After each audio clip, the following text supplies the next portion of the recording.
ng Cavalry. Team Liquid Philippines picks up a classic hero, an old friend ni Carl Gabriel Nepomuceno. Team Liquid Philippines, how are we feeling about Game 4? But let me ask the super fan. We have the Luyi Atlas. Kumusta ang super fan dyan? TLPH 2, Onyx 1, will we go to Game 5 or will it end here? Casters, take it away.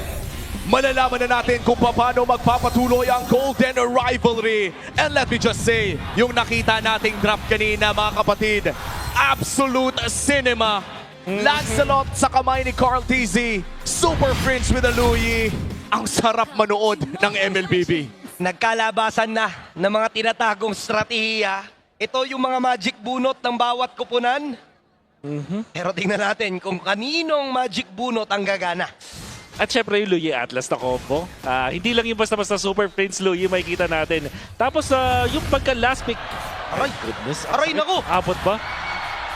Pero ay, going back, the Lancelot, the last pick coming out from TLPH. Alam mo kung hindi ko nakita yung itsura ni Carl doon sa drafting na parang sobrang nakangiti siya. Talaga gusto-gusto niya, inapiran pa niya yung kasama niya.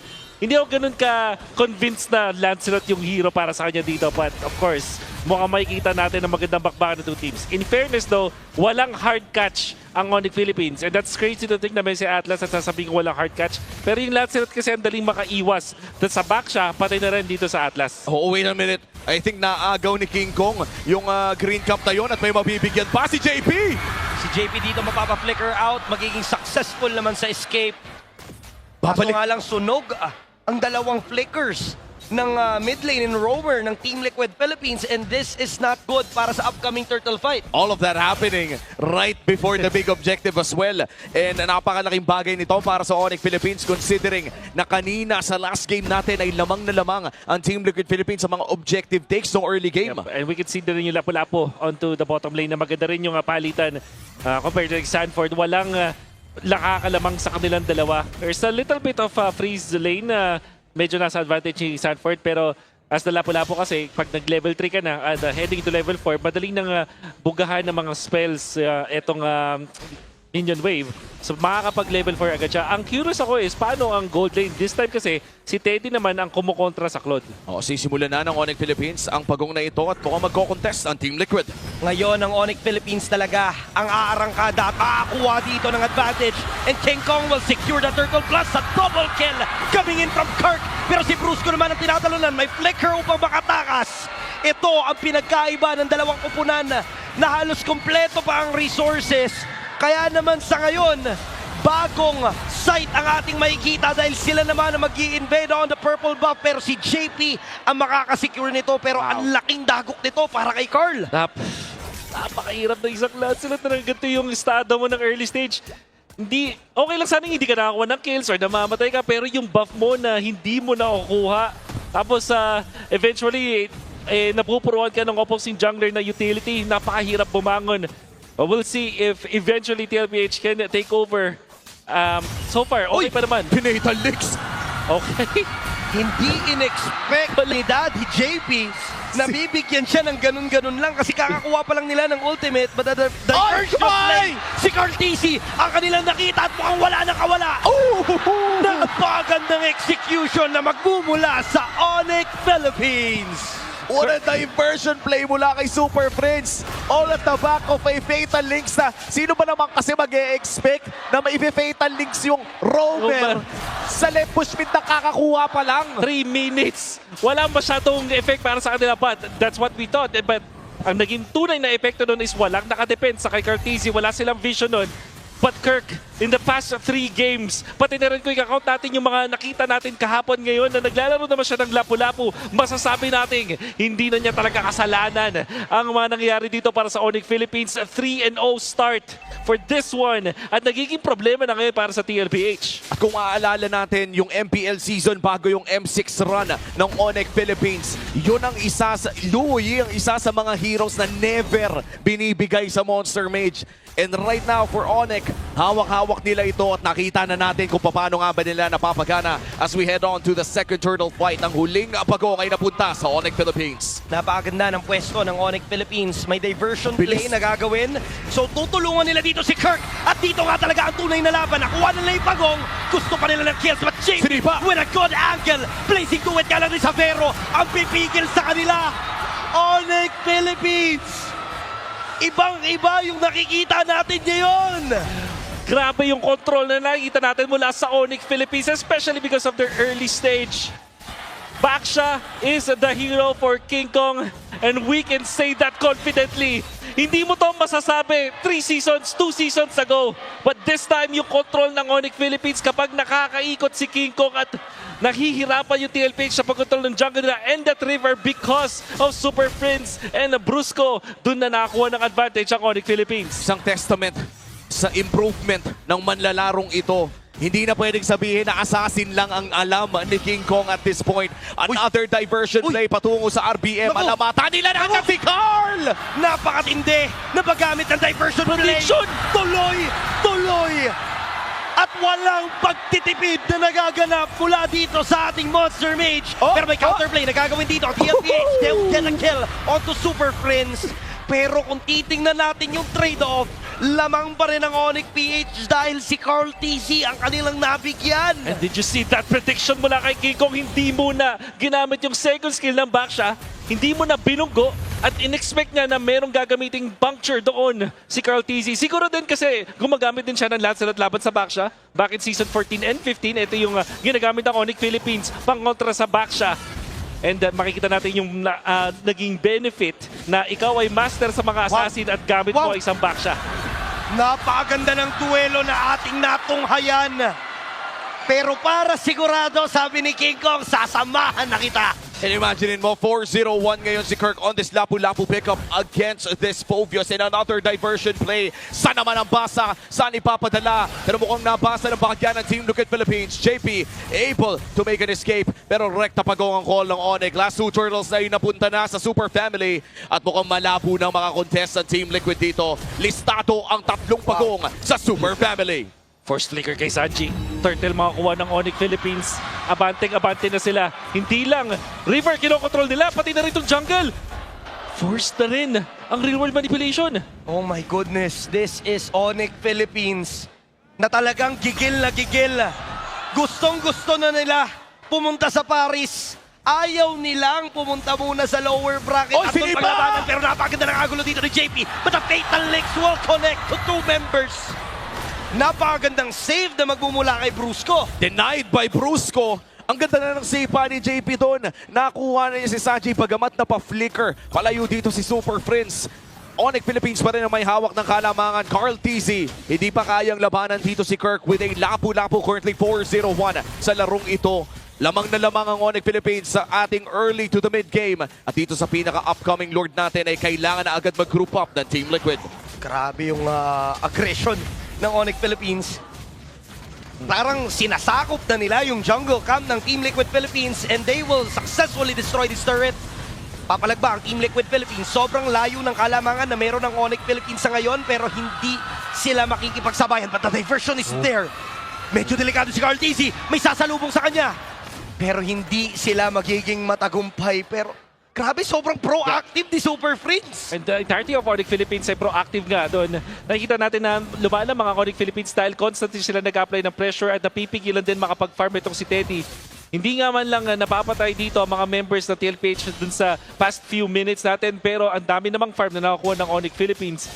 Clear wave nila dun sa gilid, yung mga torre na nakakuha nila. And eventually, yung mga jungle camps na unti-unting inuubos ngayon ng Onyx Philippines, nagbibigay sa kanila ng maliliit na advantage pero dahil sunod-sunod, ngayon ay lamang na sila ng 4K. Oh, JP Uli. nahuli! Over Ayun the na naman, bakot. roamers. Nagtatapatan yung dalawang roamers na parang wala lang nangyayari. And si Sanford ay umiinda mula doon sa damage. Pero si Carl TZ, Phantom Execution. Diba yan? Sabay atras. Ngunit si JP naman dito, trying to survive. Go! Pero napakatindi. Nagkalawan na ipinapakita dito ni Kirk. And Kirk will secure 2 kills bago siya mamaalam. Grabe na ang galawan ng Onyx Philippines. Oh, This time wow! si Carl TZ. mapapatumpa rin. Onyx Philippines with a 3.4K gold lead. At San Juan Arena, naririnig ang energy dito ngayon sa Champions Arena mula sa Super Family. Another diversion play mula dito sa Onyx para lamang maghanap ng pwesto at mukhang sinisimulan na nga ng Onyx ang Lord na ito. Medyo malayo pang makachance dito ang Team Liquid Philippines pero magbibigay ng vision si JP para lamang makita na secured na ang Lord para sa Onyx. Great gameplay coming out from Onyx Philippines. Pero let's not deny the fact that Kirk is playing out of his mind. Nakita nyo naman yung outplay na yun under the turret of Onyx sa may flicker. Saktong-sakto doon sa kung nasan yung mga members ng TLPH para makakuha ng 2 kills. Kagandaan lang sa TLPH ay nakakuha ng shutdown doon si Teddy. And that's the most important hero na mabigyan ng shutdown gold para sa side ng TLPH. Diyan ay mapapahinga ang gold lead ngayon ng Onyx Philippines. Pero yung Lord ay kailangan pa rin nilang i-manage. Carl TZ, 0-4 unfortunately on his signature Lancelot. Kailangan pa ng oras para makabawi. At may Holy Shields pa naman para sa Team Liquid Philippines doon sa may bandang ibaba. Pero kinokontest na dito ni King Kong ang mga buff ni Carl TZ. Retribution secured para kay Carl Sanji. Nariyan din para tumuno kay King Kong pero hindi napapatulan ng Team Liquid Philippines. Ang sakit ng mga gulong diversion play. Saan patungo? Doon sa baba. Napakaganda ng diversion play dito para nga talaga makuha lang yung attention ng Fatal Links. Huli, dalawa, flicker ni Sanji, gagamitin niya pero hindi na siya makakatakas pa. Unti-unti nang nauubos ang mga miyembro ng Team Liquid Philippines. And mukhang enough itong minion na kasama ng Onyx PH kung pipilit sila pero mukhang hindi papayag ang Team Liquid na basta-basta na lang matapos. Pero at 11 minutes, basag ang inhibitor turret ng Team Liquid. Inches away from the skill shots coming in from Team Liquid Philippines nang ma-micro na si Savero at patuloy pa rin na magpupush ang Onyx dito. Ang mga benefit ng mga ganun ka, pixel perfect na dodge. Yung tipong talagang makahagip ka na konting-konti na lang is mapapa-force na mga abilidad itong TLPH. Well, eventually, JP was smart enough to not commit anything at yung TLPH hindi naman din sila basta-basta lang din nag-commit kay Teddy. Kay Savero, I mean. That's one thing na commendable naman para sa TLPH. Brusco! Ang dami nga! Ang dami! Dalawa ang mahuhuli niya pero may real world manipulation naman itong si Sanji. But without that real world manipulation, maaari silang uminda. Brusco, nakiso na lang ang buhay. May sipa, onto Super Friends. At magkakagulo na nga talaga dito sa may bandang gitna. JP sobrang low, siya'y mabibigyan. Sanford as well, may ipit ata pero si Kirk ang sumasalo ng damage. That is gonna be a double kill para sa The GOAT. And mukhang Carl! ang tsansa ni Carl TZ na patunayan kung bakit ito yung hero na nakapangalan sa kanya, ang Maniac para sa The GOAT. And si Brusco na lang ang matitira. 10 segundo para kay Super Prince. Naghahanap bata ng savage ang Team Liquid Philippines pero gusto na nila yung laro. Kapiso ang buhay dito ng Minions. Dedepensa dito si Brusco. Hindi nakapa pa naman Super Prince. And hindi pa nila matatapos. Carl TZ makakatakas pa.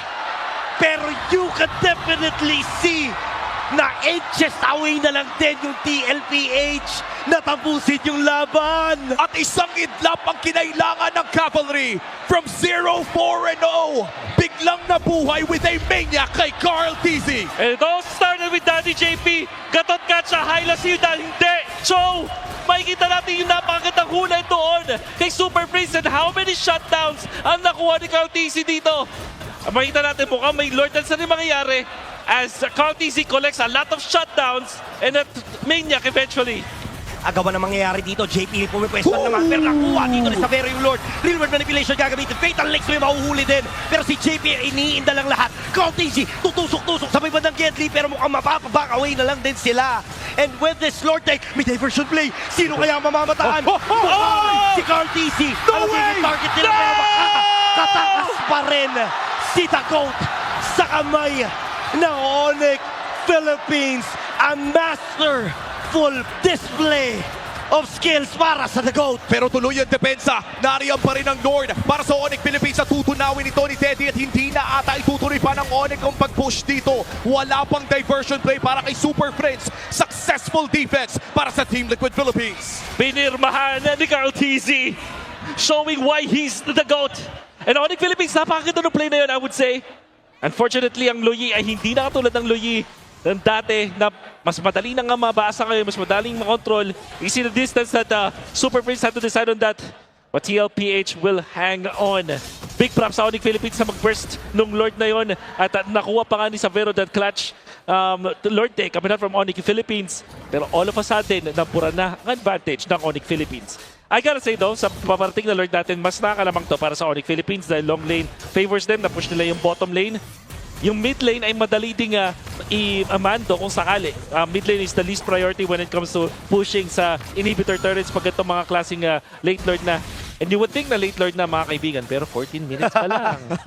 Well, we have how many kills? 21 kills across the board in a 15-minute game dito sa ating Golden Rivalry. Once again, match point na po ang Team Liquid Philippines at lamang ang Onyx kanina. Pero mo, naghahanap na naman ng paraan ng Monster Mage na makahanap ng tsansa. Potentially na maghaksik ng lagim dito sa Deadly Grasp na ngayon ko lang na-realize na ang okay pala to para sa Louie. Yes. Oo nga, ang daming taguan. Taguan.